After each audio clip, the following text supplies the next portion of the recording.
Só que tinha um negócio, cara. A gente ensaiava todo dia. Até eu não, né? Voltando no período que eu tava na faculdade, até que abandonei a faculdade. Falei, não quero, não entendo porra nenhuma de matemática. Não consigo. Cheguei pro meu pai e minha mãe, eu falei, vou abandonar a faculdade. Pai, mãe. Meu Deus. Esse é um baque, né? Daí minha mãe chorou, eu chorei, meu pai ficou puto. Preocupado, mas você vai ser músico? Eu falei, vou ser músico e tal. Daí eu tinha. Puta, cara, eu tava em São Carlos. A minha avó tinha me dado um dinheiro pra fazer uma poupança. E daí eu tinha alugado lá uma casa junto com um cara, né?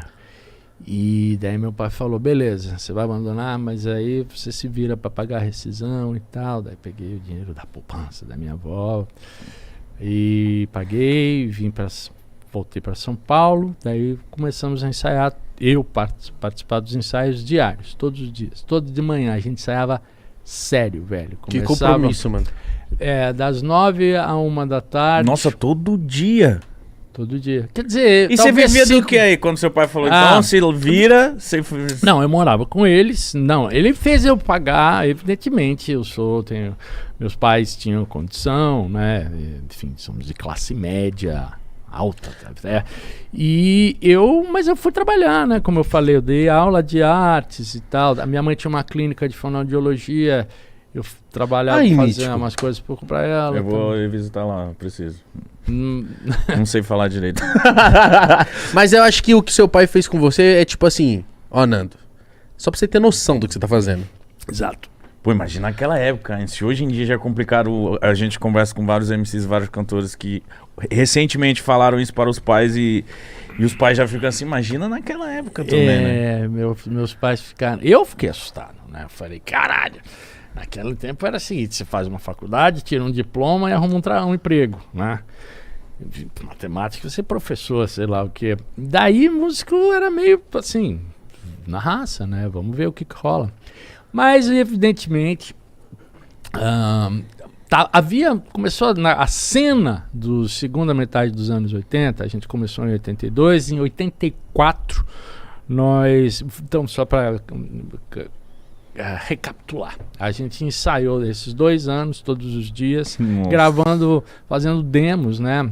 Fazia vaquinha, botava lá, porque a gente tinha um breakzão, né? Assim, gravava os nossos ensaios em fita cassete, mas para mandar para as gravadoras, muitas vezes a gente tinha que alugar um estúdio, era muito diferente de toda essa coisa digital, saca? Custava um dinheiro também. Era caro, tinha que ir em estúdio profissional, pagar e tal. Daí a gente fez essas demos, né?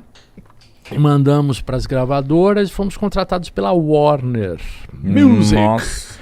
E em 84. Mas tinha uma cena, daí, vamos chamar assim, em 84 tinha, o rock brasileiro nos anos 80, ele estava... Tinha muitas bandas. E tinha um fenômeno que a gente vai chamar, que era o seguinte, tinha gente tocando, havia espaço, as rádios, as rádios FMs, naquela época começaram a tocar música brasileira, porque até então não tocava, música brasileira só tocava na AM. E foi com o rock, muita coisa começou a acontecer, e pintou as casas de shows que eram chamadas danceteria. E aí foi um fenômeno. Então, assim, que era basicamente um lugar que tinha música mecânica e uma hora tinha um show, né? Então as pessoas iam lá, compravam, bebendo, se divertindo e tal, uma hora tinha um show. E isso, cara, deu maior gás para todas as bandas dos anos 80, porque tinha danceteria em todo lugar, cara. Então tinha mercado. Qual eram as bandas que estavam estrolando naquela época? A primeira delas foi a Blitz. Daí a Paralamas, Kid de Abelha, Barão, Paralamas, Kid de Abelha, Barão, pô, todos certamente Legião, aqui em São Paulo, Ira, Ultraje, A Gente, as bandas de Brasília, Capital, tinha uma porrada de banda. Nossa, tinha muita banda. Tinha uma cena forte já. Uma cena, né? Muito forte, muito forte. E daí isso se juntou, as gravadoras sacando que essa cena era forte, que tinha mercado, então investindo, vendia-se muito disco. Muito disco. Disco, né? Isso aqui, que a gente chama de vinil hoje em dia. Aí era o disco, não tinha CD, não existia isso, era disco. Mano. E era... Quando vocês... Porque eu gosto de saber das histórias, tá muito interessante, mas tipo, Fala. vocês enviaram a fita aí quando a Warner falou, queremos vocês falam, mano, Então, caralho. olha só, a Warner chegou e falou, queremos vocês, vão assinar pra vocês fazerem um compacto. Compacto é o disquinho de 7 polegadas. E a gente olhou e falou, não queremos um LP. Porra, não, a gente só vai te fornecer um compacto, é assim que funciona. Eu falei, então tá, não. Porque Caralho, meteram a mala mesmo. nós éramos 8, né? E naquela época, e 5 cantores. Então assim, falou, velho, um compacto não vai mostrar o que é a banda. A gente sabia o que a gente queria. E a gente sabia que a gente queria ir pra TV. Porque naquela época também tinha isso tudo que eu tô falando, e os programas de auditório, vamos chamar assim, que eram os programas de TV populares, saca? Que Barros de Alencar, Raul Gil, que tem até hoje, Bolinha, puta que pariu. Chacrinha, né? Chacrinha. Silvio Santos mesmo, cara. E era aí, isso era maravilhoso, né? Porque era o lugar, a gente falou, a gente quer ser popular, velho. A gente não quer ficar pra elite, a gente quer ir pro lugar onde a galera... Pro povo. Pro povo, pra todos. Não tem essa música culta, música brega, tudo isso é uma papagaiada, sabe? Assim, e fomos...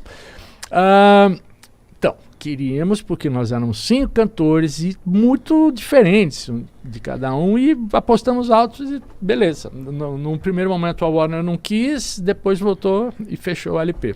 Mas demorou pra elas voltarem atrás? Não me lembro exatamente, mas não foi muito. Porque os caras estavam sabendo que aquilo ia dar dinheiro. Mas não foi assim fácil, né? Tá. Porque a gente gravou, então, nosso primeiro disco em 84, chamado Titãs, e daquele disco estourou uma música imediatamente, que foi Sonífera Ilha. Nossa. Estourou, velho. Mas do primeiro. Primeiro.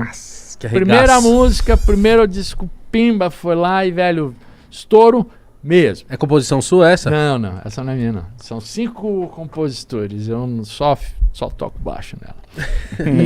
Mas lá tinha também Marvin, mas que só veio a estourar anos depois, que é uma versão minha e do Brito. E, enfim, nós lançamos esse disco, mas aconteceu uma coisa curiosa, porque as pessoas não entendiam a gente, cara, porque era um visual muito diferente, a gente era New Wave.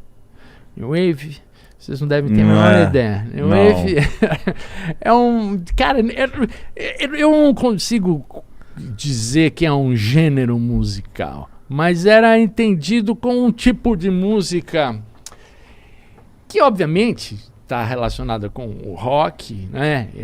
Mas ela, vamos dizer, é uma coisa mais, uma estética assim, muito roupa colorida, Entendi, assim, mas diferente. Os cabelos diferentes, cabelo as roupas diferentes. Muitos dos Titãs pintavam, tinha maquiagem e tal, assim. E a gente era muito esquisito, velho. Mas vocês faziam isso pra chocar, pra causar, mesmo, pra chamar atenção? Acho que de alguma maneira sim, mas... Somos rebeldes, somos... Tinha uma coisa que a gente, por exemplo, a gente tinha figurino. Ah, que da hora. Figurino. Tinha cara, vocês precisavam ver isso. Havia uma confecção chamada Caos Brasilis, cuja uma das donas, a Marta, na época Locatelli, era casada com o Marcelo, se casou com o Marcelo, que era o guitarrista, o Marcelo Fromer. Então, essa era lá no Conselheiro Brotero. E era umas puta roupa colorida. E eles faziam os nossos figurinos. A gente tinha um figurino que era chamado figurino Bichos. E a música Bichos Escrotos foi do começo, mas a gente só pôde gravar mais pra frente por causa da censura, né? E era assim, era calça preta, né? E a camisa branca de manga curta, com ratos, estampas com ratos, Mano. baratas, daí os bichos escrotos. da hora. E daí, velho, e Causava. os caras, 8 caras, o Arnaldo com aquele cabelo raspado, o branco também. De rato. Cantando sonífera ele no programa de auditório com as chacretes andando. É muito estranho. Então, assim, a gente causava um impacto, mas assim, ninguém sacava muito bem. E como era muita gente, muitos cantores, não tinha uma figura central, ninguém era o bonitinho, saca? Assim, o Paulo Ricardo, sabe? Assim, Entendi. sacou? E a gente era meio chocante, não exatamente por intenção, mas tem uma história boa, cara. Tem uma história boa. A gente foi fazer no Circo Voador do Rio de Janeiro, isso antes de gravar o primeiro disco, né? E foi a primeira vez que a gente foi tocar no Rio de Janeiro. Eu lembro que a gente pegamos um busão, daí ficamos hospedados na Lapa. Lapa era puteiro que tinha. Coisa Zona boa. Meretrício, lá um lugar completamente diferente do que é a Lapa hoje em dia. Era bem decadente, porque o circo era ali perto, né? E os caras não tinham zero dinheiro. Vocês vêm aqui, a gente paga a pensão, vocês ficam aí, tocam e tudo mais. Só que os contratantes fizeram uma cagada absurda, porque nos contrataram para tocar numa noite heavy metal. Nossa. Eu não sei qual foi o critério. Então nós fomos e os paulistas maquiados de roupa colorida. E o público heavy metal. Tinha uma coisa meio andrógena. Não, o rato não tinha ainda. Era roupa colorida. Meio andrógena, assim, cantando sonífera, ele com coreografia. Velho, a gente tomou uma puta vaia. Sério? Mas assim, uma puta vaia. Mano. Assim, tipo, fora! Assim, tipo, beleza. A gente não arregava. Tá bom, vamos lá. Esse é o nosso som. Foda-se vocês. Tal. E vocês continuaram cantando? Claro! Caralho. Mas foi engraçado porque nesse dia o Cazuza tava no backstage junto com o Ezequiel Neves. Caralho, que foda. E daí a gente foi a primeira vez que eu vi o Cazuza e tudo mais. Mas tomamos uma vai em São Paulo também. Tomamos uma puta vai em São Paulo, num lugar chamado Radar Tantan, mas daí tinha mais gente ainda. Puta que pariu. 3.000 pessoas. Vaia, velho. Já tomei muita vaia na vida. Mas esse de São Paulo também era heavy metal? Era uma Não, parada... eu não sei o que aconteceu. É porque eu acho que eles achavam a gente esquisito, não entendiam, não sacavam. A gente tinha umas coisas que eram meio brega, assim, no sentido, umas baladas.